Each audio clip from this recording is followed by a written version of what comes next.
안녕하세요. 웹사이트 제작 관련 전자책 여러 챕터인데요. 홈페이지 가독성부터 디자인, 또 워드프레스 활용까지 내용이 꽤 많더라고요. 네, 맞아요. 웹사이트 제작, 어쩐지 좀 막연하게 느껴지셨다면 오늘 저희 이야기 들으시면서 그 부담감을 좀 덜어내셨으면 합니다. 네, 특히 이 자료들이 되게 실용적인 부분에 초점을 맞추고 있더라고요. 뭐 이론 설명보다는 그래서 이걸 어떻게 했는데 하는 구체적인 방법이나 도구 중심으로요. 맞아요. 그래서 첫 단계인 그 자료 준비부터 한번 제대로 짚어볼까요? 네, 좋아요.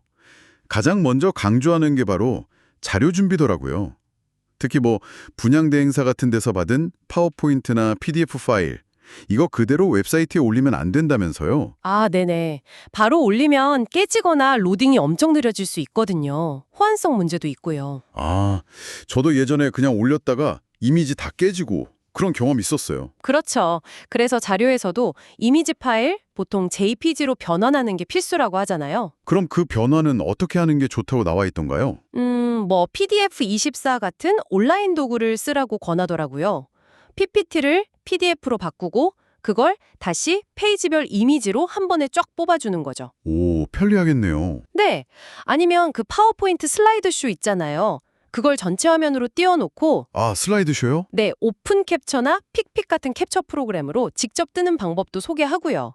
근데 여기서 중요한 게 편집 화면 말고 꼭 전체 화면 상태에서 캡처해야 한다는 거예요. 아, 전체 화면요? 왜죠? 그래야 해상도가 높게 아주 깔끔하게 이미지가 따지거든요. 아하, 그렇군요. 팁 중에 캡처할 때 상하 여백을 좌우보다 좀 더 주라는 말도 있던데 이건 특별한 이유가 있나요? 아, 네, 그거요.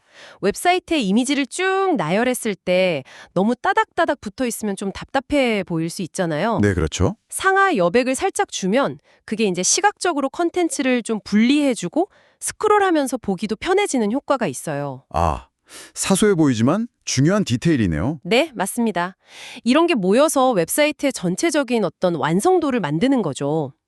잘 준비된 자료가 결국 웹사이트의 첫인상이니까요. 그렇군요. 자, 그럼 자료 준비 다음은 역시 디자인인데요. 아, 많은 분들이 여기서부터 이제 머리가 아파오기 시작하죠. 포토샵. 그렇죠. 포토샵 하면 일단 어렵다고 생각하시는데 이 자료에서는 의외로 되게 기본적인 기능만 쓰면 된다고 하더라고요. 정말요? 네, 핵심은 미리 만들어진 디자인 템플릿, 그러니까 PSD 파일을 활용하는 거예요. 아, 템플릿이요? 네, 뭐 헤더나 푸터, 방문 예약 버튼 영역 이런 템플릿을 미리 제공해주고 우리는 거기서 글자나 로고 이미지, 전화번호 같은 내용만 우리 걸로 바꿔넣으면 된다는 거죠. 오, 그럼 포토샵을 막 엄청 잘 다룰 필요는 없겠네요? 그렇죠. 뭐 이동 툴, 자르기 툴, 색 채우는 거, 글자 쓰는 거 한 7가지? 정말 기본적인 도구만 좀 익숙해지면 충분하다고 해요. 근데 템플릿이었으면 다 너무 비슷비슷해 보이지 않을까? 그런 걱정도 좀 들긴 하는데요. 아, 물론 뭐 아주 독창적인 디자인을 원한다면 한계는 있겠죠. 근데 이 방식의 진짜 장점은 시간 절약도 있지만 그보다는 일관성이랑 전문성을 쉽게 갖출 수 있다는 거예요. 아하, 특히 뭐 하단 정보 영역에 사업자 정보 같은 거 정확하게 넣는 거요. 이게 네이버 같은 데 광고 심사받을 때도 영향을 줄 수 있거든요. 아 정말요? 네, 그래서 템플릿 써서 빠르고 정확하게 작업하는 게 오히려 더 중요할 수 있다는 거죠. 그렇군요. 그럼 디자인에 필요한 이미지나 아이콘 같은 건 어디서 구하는 게 좋을까요? 이것도 다 직접 만들 수는 없을 텐데. 네, 그 부분도 언급이 되어 있는데요.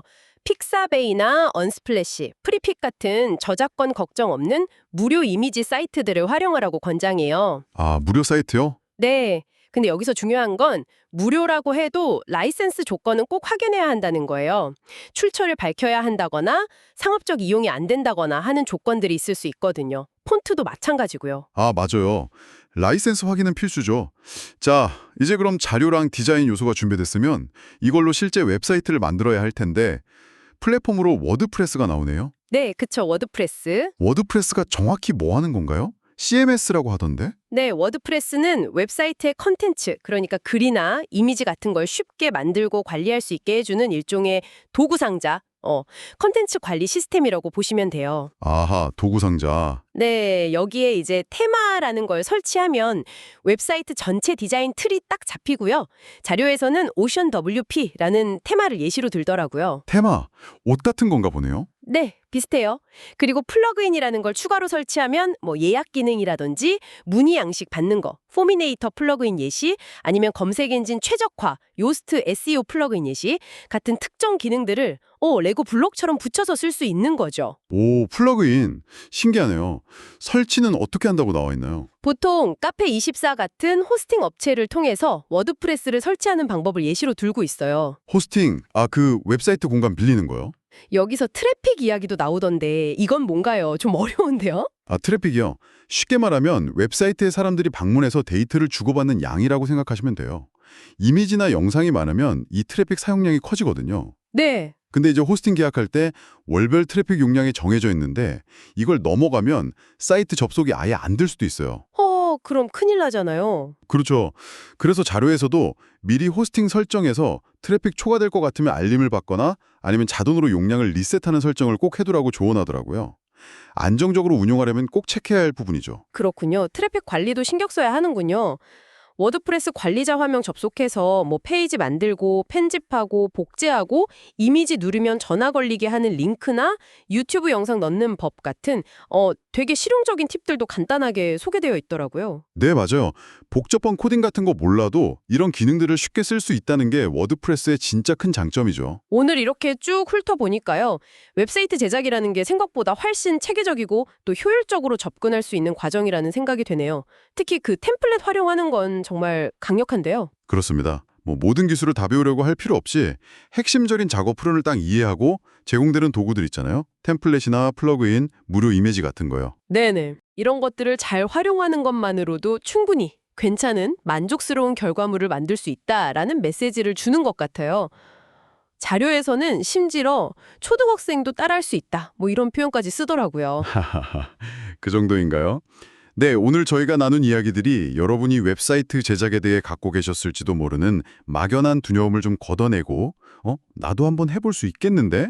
하는 용기를 좀 드렸으면 좋겠습니다. 네, 충분히 가능합니다. 어쩌면 여러분의 그 멋진 아이디어를 세상에 선보일 첫걸음, 직접 만든 웹사이트에서 시작해보시는 건 어떨까요? 저희는 다음 탐구에서 또 유익한 내용으로 찾아뵙겠습니다.